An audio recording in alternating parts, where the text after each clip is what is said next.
Você já parou para pensar quantas vezes em um único dia algo dentro de você se quebra por causa de uma palavra maldita? Quantas noites perdemos o sono porque alguém nos feriu? E quantas amizades, quantos casamentos, quantas famílias foram destroçadas não pela ausência de amor, mas pela incapacidade de resolver um conflito? O conflito não é o fim, mas a maneira como lidamos com ele pode ser. Vivemos numa geração que prefere bloquear do que dialogar, que prefere se afastar do que confrontar com amor, que prefere guardar mágoa do que perdoar. E no meio desse caos relacional, a pergunta que ecoa é: será que existe um caminho diferente? Será que Deus, que nos criou para a comunhão, tem algo a nos ensinar sobre como restaurar o que foi quebrado? A verdade é que sim. A Bíblia não é apenas um livro sobre salvação, é também um manual de relacionamentos. E quando observamos as Escrituras com olhos atentos, descobrimos que Deus sempre se importou profundamente com a forma como nos relacionamos uns com os outros. Jesus não disse que o mundo nos conheceria por nossa teologia impecável, mas pelo amor que demonstramos. E esse amor precisa ser colocado à prova, principalmente quando surge o conflito. Pense comigo. Adão e Eva tiveram o primeiro conflito registrado da humanidade. E não foi apenas com Deus, foi entre eles. Quando Deus os confrontou sobre o pecado, Adão imediatamente apontou o dedo para Eva. A mulher que tu me deste, ele disse. E Eva apontou para a serpente. Já ali, no começo de tudo, aprendemos que nossa tendência natural é fugir da responsabilidade e transferir a culpa. Mas Deus nos chama para algo maior. Em Mateus 18, versículos 15 a 17, Jesus nos dá um princípio claro. Se teu irmão pecar contra ti, vai e repreende-o entre ti e ele só. Se ele te ouvir, ganhaste teu irmão. Mas se não te ouvir, leva contigo mais um ou dois, para que pela boca de 2 ou 3 testemunhas toda palavra seja confirmada.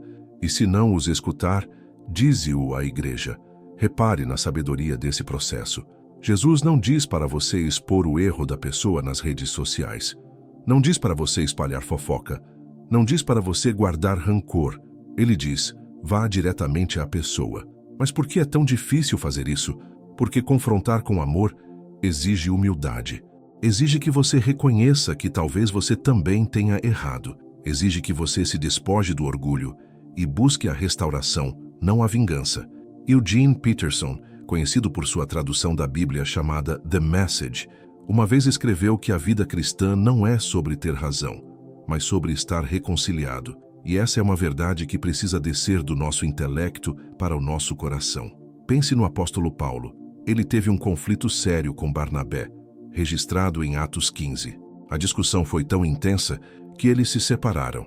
Mas Paulo não permitiu que o conflito definisse sua missão. Ele continuou servindo a Deus.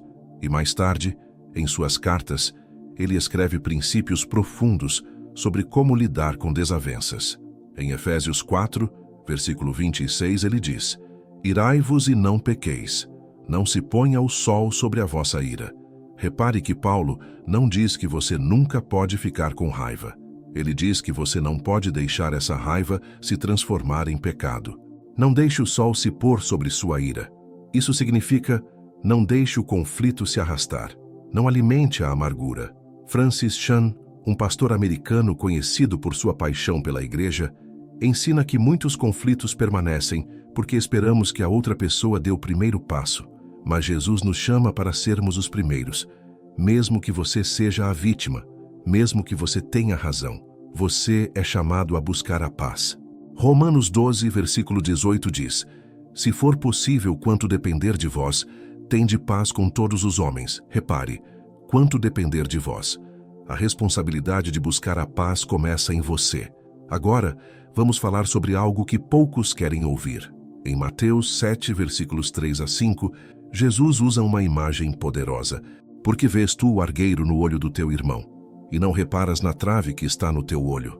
Ou como dirás a teu irmão, deixa-me tirar o argueiro do teu olho, estando uma trave no teu? Hipócrita, tira primeiro a trave do teu olho, e então cuidarás em tirar o argueiro do olho do teu irmão. Isso é revolucionário. Jesus está dizendo que antes de você apontar o erro do outro, você precisa examinar o seu próprio coração. Quantas vezes entramos num conflito prontos para provar que estamos certos?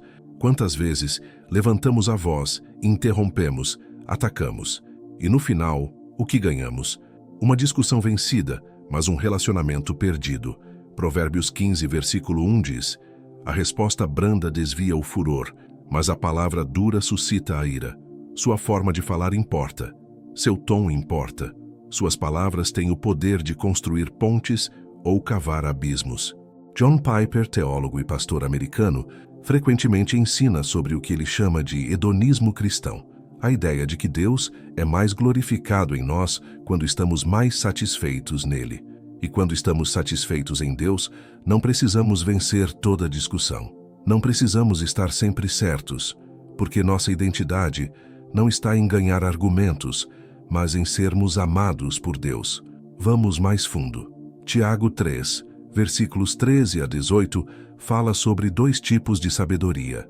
A sabedoria terrena, que é cheia de inveja e ambição egoísta, e a sabedoria que vem do alto, que é pura, pacífica, moderada, tratável, cheia de misericórdia e de bons frutos, sem parcialidade e sem hipocrisia.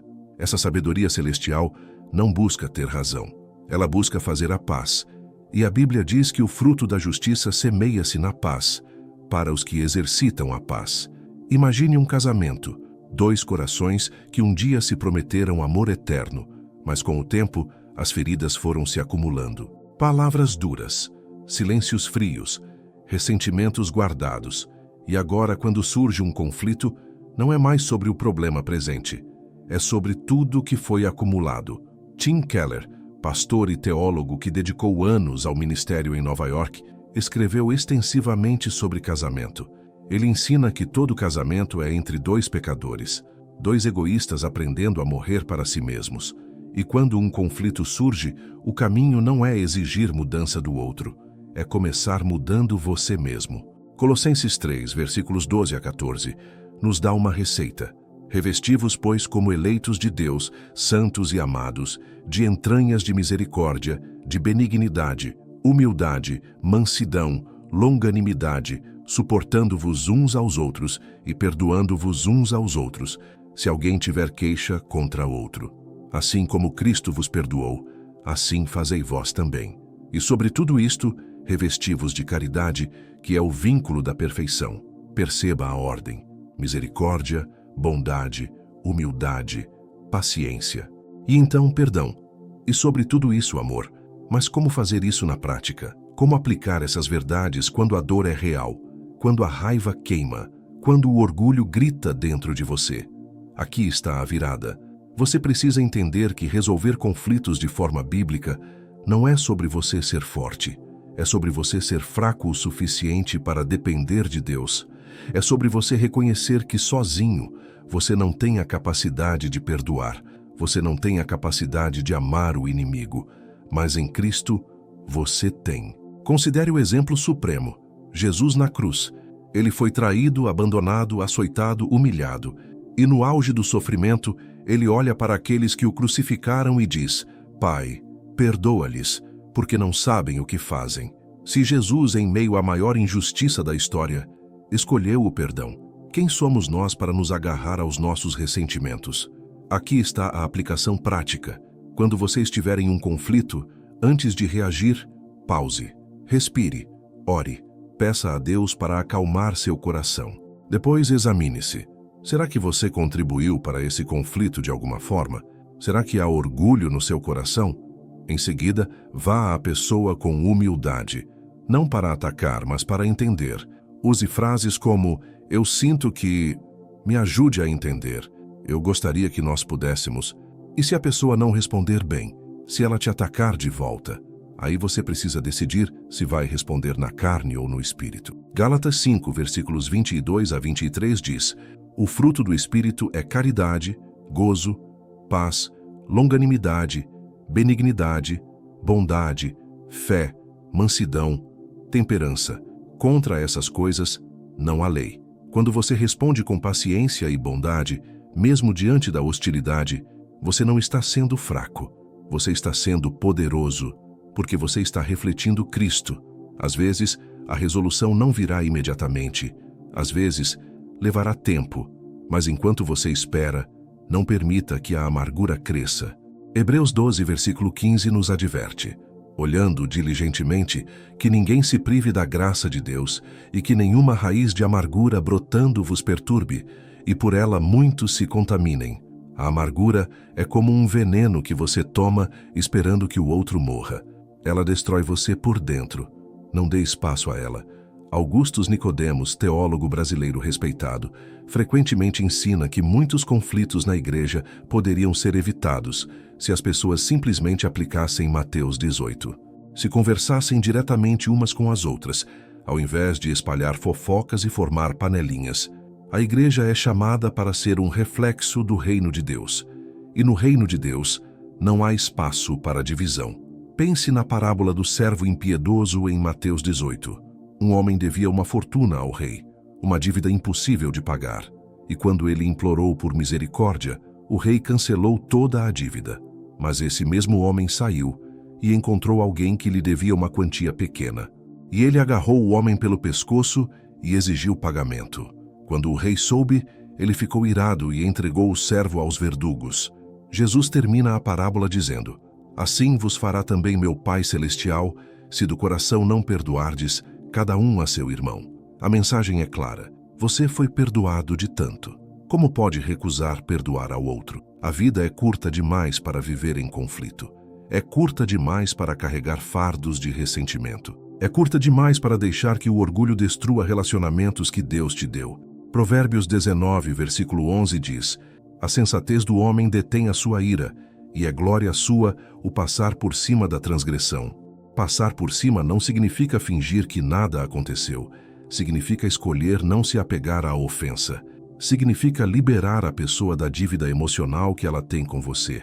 Talvez você esteja ouvindo isso agora, e há alguém que vem à sua mente. Alguém com quem você precisa se reconciliar. Talvez seja um pai, uma mãe, um cônjuge, um filho, um amigo. Talvez seja alguém da igreja. Talvez seja até você mesmo. Porque às vezes o maior conflito que enfrentamos é interno. É a batalha entre quem somos e quem sabemos que deveríamos ser. A Bíblia não promete que resolver conflitos será fácil, mas ela promete que vale a pena. Mateus 5, versículo 9 diz: bem-aventurados os pacificadores, porque eles serão chamados filhos de Deus. Ser um pacificador não é ser passivo. É ser ativo na busca pela restauração. É ter coragem de fazer a primeira ligação, de enviar a primeira mensagem, de estender a mão primeiro. E se você falhar, se você tentar e não der certo, então você descansa sabendo que fez a sua parte. Você plantou uma semente de paz, e Deus é quem faz crescer. 1 Coríntios 3, versículo 6 diz: eu plantei, Apolo regou, mas Deus deu o crescimento. Você não é responsável pela resposta da outra pessoa, você é responsável pela sua obediência. Então aqui está o convite. Não deixe o sol se pôr hoje sobre um conflito não resolvido. Não deixe o orgulho roubar de você a paz que Cristo conquistou. Não espere que o outro dê o primeiro passo. Seja você a pessoa que rompe o ciclo. Seja você a pessoa que escolhe o caminho de Jesus. Porque no final das contas, a forma como você lida com conflitos revela muito mais sobre sua fé do que as palavras que você diz no domingo. Que Deus te dê sabedoria, que Ele te dê humildade, que Ele te dê coragem e que através de você, Ele traga restauração onde há quebra, perdão onde há mágoa e paz onde há guerra. Porque essa é a marca de alguém que verdadeiramente conhece a Cristo. Não alguém que nunca erra, mas alguém que quando erra, sabe o caminho de volta para casa, para a comunhão, para a paz. Se esta palavra tocou seu coração hoje, deixe nos comentários o seu nome e a cidade ou estado de onde você está nos assistindo. Queremos orar por você, pela sua família, ou por algum parente próximo que você saiba que está passando por alguma dificuldade. Não deixe de curtir este vídeo e se inscrever no canal para continuar recebendo palavras que edificam e transformam. Que a paz de Cristo esteja com você.